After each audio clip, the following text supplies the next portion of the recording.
بسم الله الرحمن الرحيم نحمده ونصلي على رسوله الكريم أما بعد أعوذ بالله من الشيطان الرجيم بسم الله الرحمن الرحيم يا أيها الناس قد جاءتكم موعظة من ربكم وشفاء لما في الصدور وهدى ورحمة للمؤمنين صدق الله مولانا العلي العظيم. وہ معزز تھے زمانے میں مسلمان ہو کر، وہ معزز تھے زمانے میں مسلمان ہو کر، اور تم خوار ہوئے تارک قرآن ہو کر. معزز علماء کرام، طلبہ عزیز، سامعین عظام، اور جہاں تک میری آواز پہنچ رہی ہے، پردہ نشین اسلامی خواتین، میری ماں اور بہنوں، آج کی یہ مجلس قرآن پاک کے حفظ کی تکمیل کے موقع پر منعقد کی گئی ہے. نہایت ہی خوشی اور مسرت کا موقع ہے، اور ظاہر سی بات ہے کہ دنیا کے اندر سب سے بڑی دولت اگر کوئی ہے تو قرآن پاک ہے. قرآن پاک کی کوئی قیمت نہیں، قرآن پاک کی کوئی اجرت نہیں، قرآن پاک کا کوئی ریٹ نہیں. اسی لیے تو جب آپ قرآن پاک حاصل کرنے تو کام جاتے ہیں تو کہتے ہیں قرآن پاک کا ہدیہ کیا. معلوم ہوا کہ قرآن پاک کی کوئی قیمت ہی نہیں. دنیا کی تمام دولتوں میں عظیم دولت قرآن پاک کی دولت ہے. بڑے ہی خوش نصیب وہ بچہ ہے جس نے قرآن پاک کو اپنے سینے میں محفوظ کیا، اور بڑا ہی خوش بخت اس بچے کے سرپرستگان اہل خانہ ہیں جنہوں نے اپنے بچے کو اللہ کے پاک کلام کو حفظ کر کے اپنے سینے میں بسانے کا موقع فراہم کیا. بچہ کو بھی میں مبارکباد دیتا ہوں، اور بچے کے گارڈین بھی قابل مبارکباد ہیں، بچے کے گھر والے قابل مبارکباد ہیں. اور یہ بچہ جس نے قرآن پاک حفظ مکمل کیا، مدینہ المعارف مرزا پور کی آغوش اور گود میں، یہ آپ کی اس بستی کا ہی ہونہار ایک لڑکا ہے. اس لیے خوشی میں اضافہ ہو جاتا ہے، خوشی دوبارہ ہو جاتی. یہ ہماری بستی کا ایک فرزند ہے جس نے قرآن پاک کو اپنے سینے میں محفوظ. میرے بھائیوں اور اس مجلس میں بیٹھنے والے سارے کے سارے بانصیب ہیں کہ اس سنہری مجلس میں آپ نے بیٹھ کر بڑی سعادت حاصل کرنے کا ایک موقع لیا ہے، آپ کو ہاتھ ملا ہے. بہرحال قرآن پاک کا تعارف قرآن پاک ہے کیا؟ اس کا تعارف خود اللہ رب العزت نے اپنے پاک کلام کے اندر اپنے الفاظ میں اللہ نے فرمایا یا ایھا الناس قد جاءتکم موعظۃ من ربکم وشفاء لما فی الصدور وہدی ورحمۃ للمؤمنین. آگے آ جائیں، کہہ لوگوں تمہارے پاس نصیحت پہنچی ہے. ایمان والوں کو خطاب نہیں ہے، مسلمانوں کو نہیں کہا گیا، مطلقاً سارے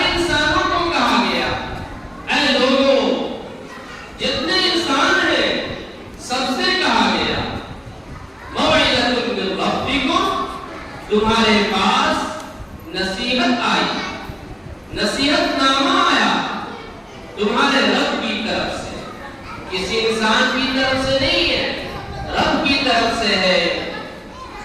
اور ظاہر سی بات ہے کوئی بھی نصیحت ہو، نصیحت کرنے والا جس مقام اور مرتبے کا ہوتا ہے اسی کے حساب سے نصیحت وزنی ہوا کرتی ہے۔ انسان کی طرف سے نصیحت ہے، بڑے آدمی کی طرف سے نصیحت ہے، اور اللہ رب العالمین کی طرف سے نصیحت ہو تو اللہ تعالی خود مقام و مرتبہ والا، عظمت و جلال والا، بزرگی والا، شان والا، اس کی طرف سے نصیحت ہے۔ اس نصیحت کا کیا کہتے؟ نصیحت کسے کہتے ہیں؟ نصیحت ایسے کلام کو کہتے ہیں، ایسی بات کو کہتے ہیں، ایسے مضمون کو کہتے ہیں جسے سن کر، جسے پڑھ کر دل نرم ہو جائے، دل موم ہو جائے۔ قرآن پاک نصیحت ہے، ترغیب کی بات، ترغیب کی بات، خوف کی بات ہے، ڈر کی بات۔ اللہ تعالیٰ نے قرآن پاک میں جنت کی بشارت سنائی تو دل مچل جاتا ہے، ایک شوق پیدا ہوتا ہے۔ جہنم کی سے ڈر بیان کیا، جہنم کا تذکرہ ہوا تو وہاں دل میں ڈر پیدا ہوتا ہے۔ قرآن پاک پڑھتا ہے، ایمان تازہ ہو جاتا ہے، ایمان کو بالا ہو جاتا ہے، ایمان میں موال آ جاتا ہے، ایمان میں جلا روشنی آ جاتی ہے، ایمان میں اضافہ بڑھوتری ہو جاتی ہے۔ وہ انسان جو قرآن پڑھتا ہے اپنے اندر ایک خوشی، فرحت اور ایک لطف محسوس کرتا ہے۔ یہی وجہ ہے کہ قرآن آپ پڑھتے جائیں، تھکاوٹ محسوس نہیں ہوتی، اور کوئی کلام پڑھے تھکاوٹ محسوس ہوتی ہے، اور قرآن پڑھتا جائیں مزہ آتا، بار بار پڑھنے کو جی چاہتا۔ یہ نصیحت ہے، قرآن پاک نصیحت ہے۔ ایک دوسرے سے ہمدردی، ایک دوسرے کی خیرخواہی، دوسرے کے حق کو پورا کرنا، حق تلفی نہ کرنا، صلہ رحمی کرنا، اچھی باتیں کرنا، اچھی باتوں کا تذکرہ سن کر اچھائی کی صفت جذبہ پیدا کرنا، اور برائی کا تذکرہ سن کر بری باتوں سے بچنے کا داعیہ پیدا کرنا۔ یہ قرآن پاک نصیحت ہے۔ ایسی نصیحت قرآن پاک ایک مضمون بیان کرتا، مختلف مضمون کا تذکرہ ہو رہا ہے، کوئی اور مضمون چل رہا ہے، اور بیچ مضمون کے اندر اللہ بار بار فکر آخرت کی طرف انسان کو مائل کرتا، آخرت کی فکر انسان کے دلوں میں اتارتا ہے۔ اسی لیے بیچ مضمون میں جگہ جگہ آپ قرآن کے اندر دیکھیں گے اِلَيَّ مَرْجِعُكُمْ، میری طرف تمہیں لوٹنا ہے، ثُمَّ إِلَيْهِ تُرْجَعُونَ، اللہ کی طرف لوٹ کر جانا ہے۔ اس طرح کا مضمون کچھ چل رہا ہے، اور بیچ مضمون میں اس طرح کا جملہ اللہ نے نازل فرما دیا۔ قرآن پاک ایک مرکزی مضمون ہے۔ دنیا والے کہتے ہیں منشور بناتے ہیں، بین الاقوامی منشور بناتے ہیں، بین الاقوامی حقوق بناتے ہیں، سماجی حقوق بناتے ہیں۔ یاد رکھ لیجیے میرے بھائیوں، دنیا کے اندر جو بھی منشور ہے، جو بھی دستور ہے، جو بھی بین الاقوامی حقوق ہے، سارے کی اصل اور سب کا مصدر اور سب کا مرجع قرآن پاک کی ہے۔ دنیا کے تمام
قرآن نے کہا کہ دنیا کے اندر سے تمام مومنین کو اکٹھا کر لو جو تمہارے مومن و مددگار ہو، تمہارے کام میں ہاتھ بٹائے اور سارے کے سارے مل کر ایک آیت بنا دو۔ نبی نے تو اکیلا بنایا تمہارے کہنے کے مطابق، تم سارے کے سارے مل کر بنا دو، نہیں بنا سکتے۔ میرے بھائیوں، وشفاء لما فی الصدور، قرآن کا تعارف دل کی بیماریوں کی شفا ہے۔ قرآن پاک دل کی بیماری کیا ہے؟ بدعقیدگی، جو کتاب و سنت کے خلاف ہو، ایسے امور کا حامل ہونا، ایسی صفات کا پیکر ہونا جو قرآن و سنت کے مزاج کے خلاف ہے، ایسی گندگیوں کو لینا، ایسی خباثت کو اپنے اندر بسانا، یہ دل کی بیماریاں، حسد ہے، نفرت ہے، کینہ ہے، بغض ہے، عناد ہے، الحاد ہے، کفر ہے، شرک ہے، دل کی بیماریاں ہیں۔ ان تمام بیماریوں کی شفا قرآن پاک ہے۔ دنیا کے اندر ارتداد کی ہوا، الحاد کی ہوا، الحاد اللہ کچھ بھی نہیں، نعوذ باللہ، اس نظریے کا حامل ہونا، اللہ کوئی نہیں، مر گیا، سڑ گیا، گل گیا، دوبارہ کچھ نہیں ہونا ہے، ایسا عقیدہ رکھنا الحاد ہے۔ قرآن اس کی مذمت، پرزور مذمت کی ہے۔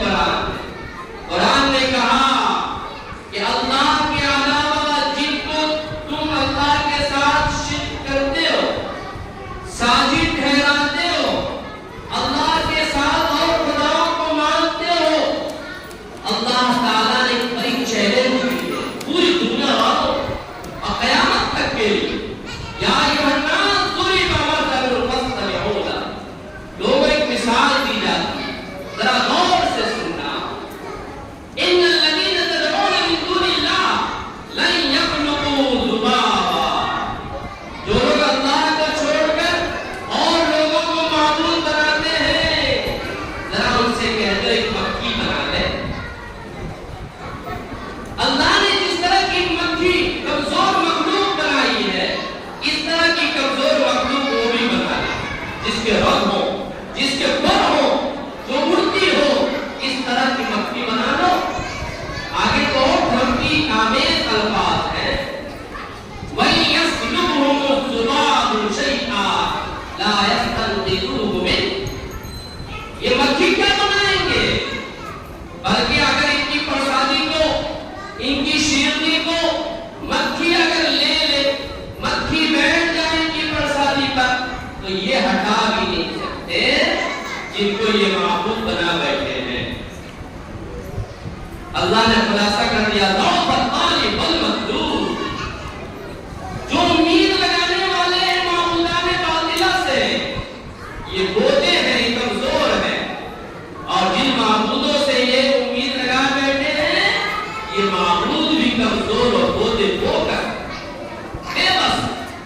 ضعف الطالب والمطلوب، میرے بھائیو، شفاء لما فی الصدور وہدی ورحمۃ للمؤمنین، اور قرآن پاک ہدایت کی چیز ہے، رہنمائی کی چیز ہے، جو قرآن پاک کو ہدایت کے طور پر، رہبر کے طور پر، رہنما کے طور پر قرآن کو پڑھے گا، سمجھے گا، سنے گا، سنائے گا، وہ کجروی سے دور رہے گا، کج فہمی سے دور رہے گا، زیغ و ضلال سے دور رہے گا، صحیح راستے پر گامزن رہے گا، اور صداقت کی راہ پر چلے گا۔ یہ ہدایت، اور جسے ہدایت مل گئی قرآن کے ذریعے، تو پھر اس کے لیے رحمت کی راہ۔ تو میرے بھائیو، یہ قرآن پاک کا تعارف، قرآن پاک کے مختلف درجے ہیں۔ کچھ آدمی تو وہ ہے جو قرآن پاک کا اتنا حصہ یاد رکھتے ہیں جتنا حصہ سے نماز درست ہو جائے، ما یجوز بھی الصلاۃ، اتنی مقدار میں قرآن پاک یاد رکھتے ہیں، کچھ صورتیں یاد رکھتے ہیں۔ اور کچھ لوگ وہ ہے جو قرآن پاک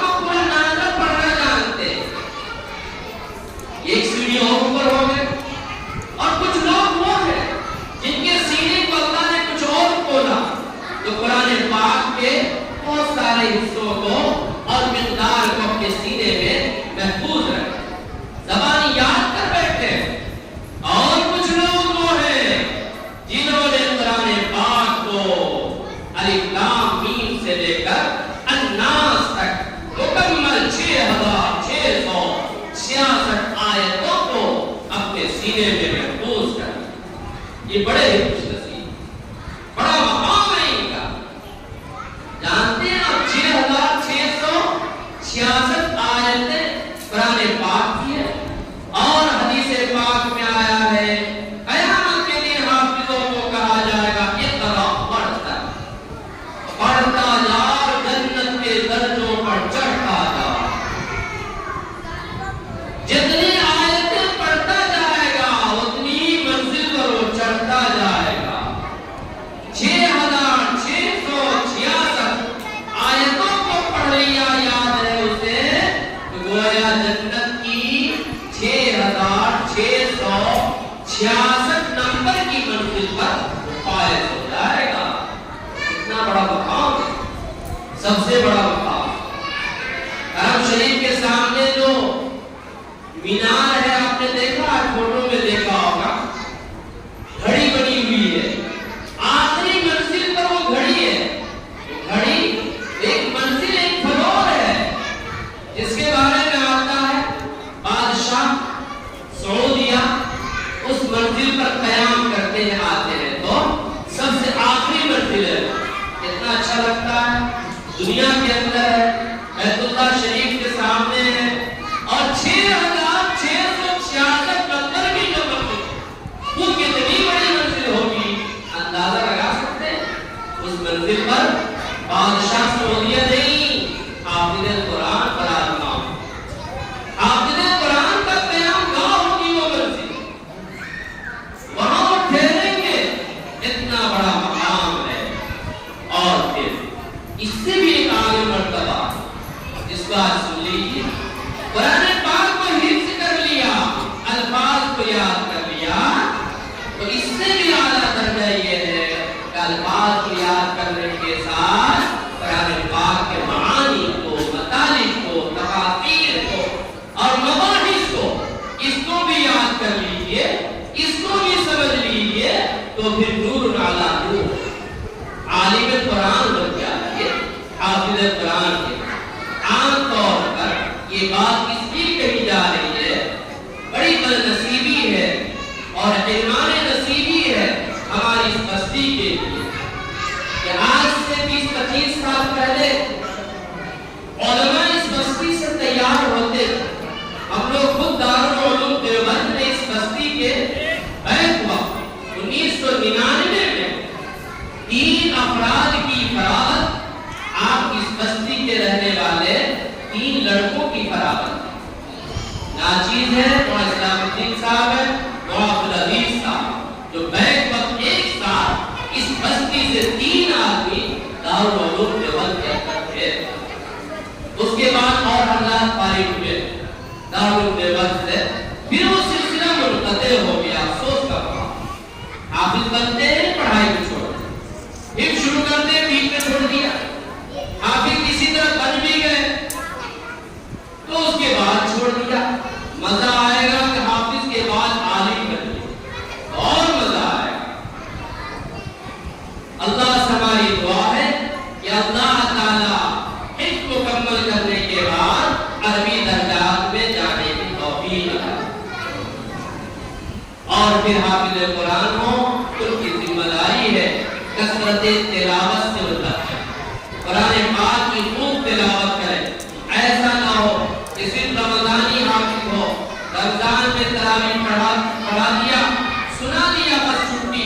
ہمیشہ قرآن پڑھتے رہیں، چلتے پھرتے اٹھتے بیٹھتے قرآن پاک کی آیتوں کو گنگناتے رہیں.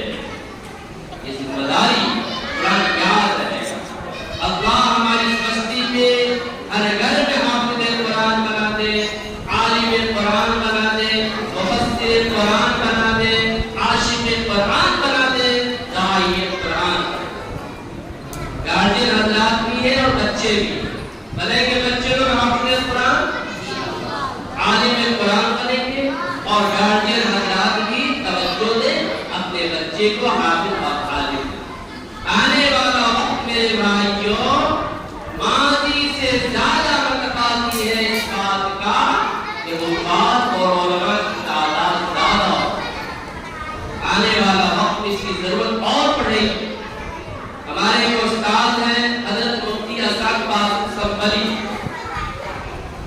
عجیب ہے. تو فرماتے تھے میاں آنے والا وقت ایسا ہوگا جبکہ ماڈرن زمانہ لوگ کہتے ہیں، ترقی یافتہ دور کہتے ہیں، لیکن آنے والا وقت ایسا ہوگا کہ ہر مسجد میں بڑے مفتی اور قاضی کی ضرورت. وہاں کے مقامی لوگ اپنی بستی کی امامت کے لیے مفتی کو چنیں گے. یہ ہمارے استاد نے 2000 کے اندر کہا اور الحمدللہ ایسا ہو رہا، آسان نظر آ رہا ہے. اب ہر مسجد میں اچھی امام کی طرح اور رفتہ رفتہ آہستہ آہستہ وہ وقت بھی آئے گا کہ ہر مسجد کے ممبر سے مفتی خطاب کرے. اور فرمایا انہوں نے سب سے بڑی تنخواہ آنے والے وقت میں امام مسجد کی. وہ آئے گا، ابھی نہیں سمجھ میں آ رہا ہے لیکن آئے گا. اس لیے حالات اس کے متقاضی ہے کہ حفاظ بننا اور زیادہ تیار. اخیر میں ہمارے مدرسہ آپ سب حضرات کا محبوب ادارہ، ہر دل عزیز ادارہ، مدرسہ مدینہ المعارف مرزا پور کا ہونہار طالب علم عظیم دانش سلمہ، جنہوں نے نورانی قاعدہ سے لے کر مکمل قرآن پاک حفظ تک اسی مدرسے کی آغوش میں تعلیم حاصل کی ہے. اس مدرسے کی نیک نامی اور فخر کے لیے، عزت کے لیے، شہرت کے لیے یہ بڑا مقام. نورانی قاعدہ سے لے کر مکمل اور بھی حافظ بنتے ہیں، لیکن انہوں نے مکمل یکسوئی کے ساتھ، جمی کے ساتھ، پوری تمانینت اور اطمینان و سکون کے ساتھ ایک جگہ بیٹھ کر پوری تعلیم حاصل کی. معیار تعلیم حفظ کی تکمیل. اب اس کے بعد انشاءاللہ عربی درجات میں جائیں گے اور عالم بنیں گے. یہ دعا ہے، تمنا ہے، آرزو ہے، خواہش. اس کے گارڈین جو ابھی موجود نہیں ہے سرپرست انصار صاحب ممبئی میں ہیں، میں ان کے غائبانے میں ان کو مبارکباد پیش کرتا ہوں اور ان کی ہمت و حوصلہ کو سلام کرتا ہوں کہ انہوں نے اتنا بڑا ارادہ کیا کہ اپنے بچے کو حافظ بنایا. یہ جذبہ ہر گارڈین کے اندر، ہر ماں باپ کے اندر ہونا چاہیے. ختم قرآن کے موقع پر جو دعا کی جاتی ہے وہ دعا قبول ہوتی ہے. اس لیے اب دعا ہوگی انشاءاللہ. آپ حضرات اطمینان و سکون کے ساتھ دل کے اندر جو ارادے ہیں، جو عزائم ہیں، جو آرزویں ہیں، اپنا دعا مانگیں اللہ سے. ظہری دعا بھی ہوگی اور سری دعا بھی ہوگی. قابل مبارکباد طالب علم کے اساتذہ کرام ہیں. جہاں طلباء کی محنت ہوتی ہے، اساتذہ کرام کی بھی محنت ہوتی ہے. مدرسے کے جتنے اساتذہ ہیں سب قابل